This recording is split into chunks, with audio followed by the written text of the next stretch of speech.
Hello বন্ধুরা, চলে এসেছি আবার আজকে একটি নতুন গল্প নিয়ে। রাত 3:07।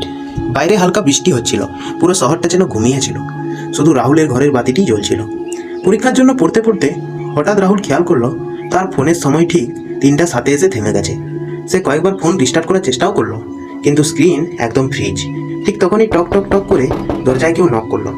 রাহুল ভেবেছিল হয়তো পাশের ফ্ল্যাটের কেউ, কিন্তু কয়েক সেকেন্ড পর সে বুঝতে পারলো নকটা আসছে তার ঘরের মেন ডোর থেকে নয়, তার বেডরুমের দরজা থেকে। অথচ সে বাসায় একাই ছিল। রাহুল ধীরে ধীরে দরজার দিকে এগিয়ে গেল। ঘরটা পুরো অস্বাভাবিক ঠান্ডা হয়ে যাচ্ছিল। মনে হচ্ছিল কারো নিঃশ্বাস ঠিক দরজার ওপাশে শোনা যাচ্ছে।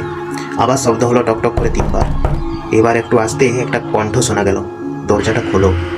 রাহুলের শরীর কাঁপতে শুরু করলো, কারণ সে সাথে সাথেই বুঝতে পারলো এই গলাটা তার মায়ের। কিন্তু তার মা তো 2 বছর আগেই মারা গেছে।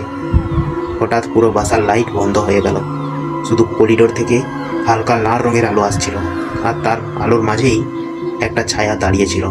লম্বা চুল, সাদা কাপড়, আর অস্বাভাবিকভাবে বাঁকানো একটা হাসি। রাহুল ভয় পেয়ে পেছিয়ে গেল, কিন্তু তখন তার ফোনে হঠাৎ একটা নোটিফিকেশন আসলো। আননোন নাম্বার থেকে নোটিফিকেশন। মেসেজে শুধু একটা লাইনই লেখা ছিল, পিছনে তাকিও না।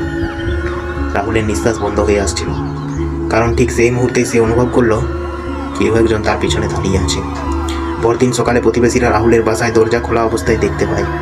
ঘরের সব কিছুই ঠিক ছিল, শুধু রাহুলকে কোথাও খুঁজে পাওয়া যায়নি। কিন্তু সবচেয়ে ভয়ঙ্কর বিষয়টা ছিল অন্য কিছু। দেয়ালে বড় বড় অক্ষরে লেখা ছিল, আজ রাত 3টায় আবার দেখা হবে। আচ্ছা, আজ রাত 3টায় যদি কেউ তোমার দরজায় নক করে, তুমি কি দরজাটা খুলবে? কমেন্টে জানাও দেখি কি করবে। আমি হলে তো দরজাটা খুলবই না।